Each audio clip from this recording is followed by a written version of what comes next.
Bon, alors, on a 4-5 minutes. C'est d'autant plus dommage que j'aurais eu envie de dire tout le bien de ce que je pensais des propos du représentant de la communauté européenne qui a attiré l'attention sur le fait qu'il y a un déficit à l'horizon 2015 de 700 000 emplois qualifiés en matière de numérique et d'informatique. Simplement, je rappelle que en 2012, au mois de septembre, a été créé un enseignement en terminale S de spécialité optionnelle qui est ouvert dans 700 lycées, informatique et sciences du numérique.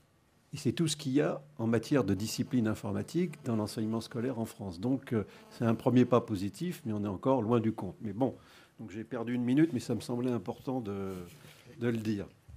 Puis il y a aussi des décisions qui vont être prises sur l'informatique en classe préparatoire pour les grandes écoles, les classes scientifiques. Enfin bref, mais là, je n'ai pas le temps d'en parler.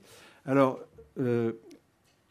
très rapidement, moi, je voulais revenir sur le bien fondé du choix qui a été fait de licences libres Creative Commons pour les productions de sillage.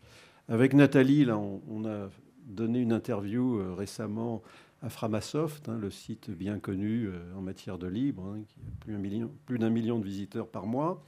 Et on a précisé les raisons pour lesquelles le choix avait été fait de licence libre. Et d'ailleurs, l'interview nous avait permis d'affiner les raisons pour lesquelles et le choix de la licence Creative Commons qu'on a fait.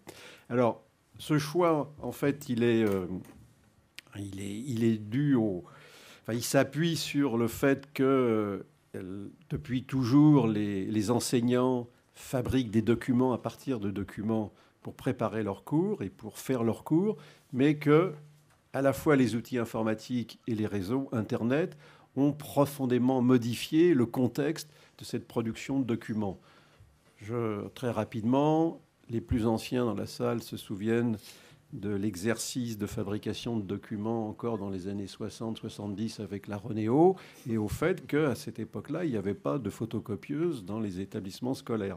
Donc le contexte a complètement changé, et à cette époque, la question du droit d'auteur n'était pas posée sur les documents qui étaient produits. Avec Internet, ça a radicalement changé. Et alors, il y a un problème, c'est que par défaut, quand on met un document sur Internet, il est sous copyright.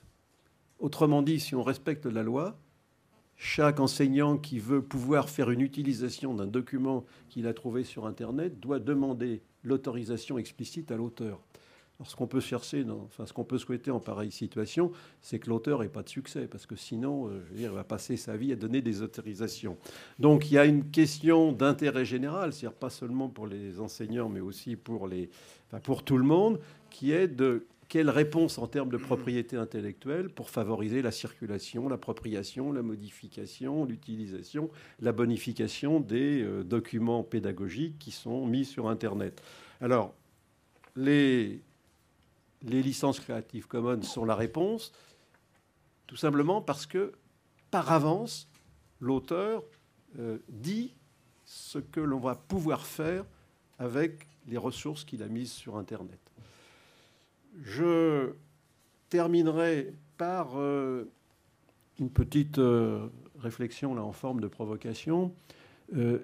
J'ai eu l'occasion au printemps dernier de lire la thèse d'une professeure d'informatique vietnamienne, professeure de lycée, sur la mutualisation des ressources pédagogiques par les enseignants vietnamiens. Thèse intéressante dont je vous conseille la lecture. Elle est sur le site de l'EPI.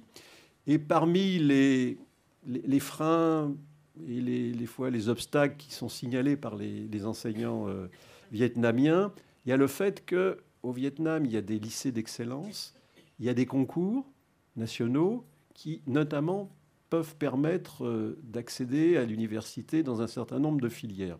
Et donc, il y a des enseignants qui disent je ne vais pas mettre mes ressources sur Internet parce que je suis en concurrence avec d'autres collègues. Alors, toute ressemblance avec une situation existante par ailleurs étant exclue.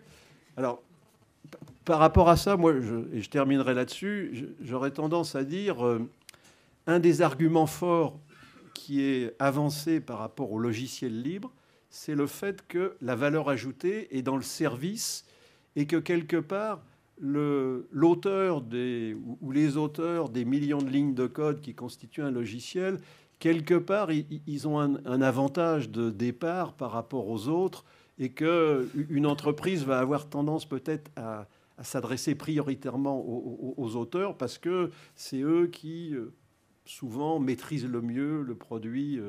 Et donc, ça doit rassurer les enseignants de ces PGE, c'est que leurs ressources, c'est eux qui les maîtrisent le plus, donc il n'y a pas de risque à les mettre et à les faire partager par les autres. Merci. Je vais passer maintenant la parole à Michel Bouchot, qui représente l'association des professeurs du lycée ayant des classes préparatoires dans leur établissement.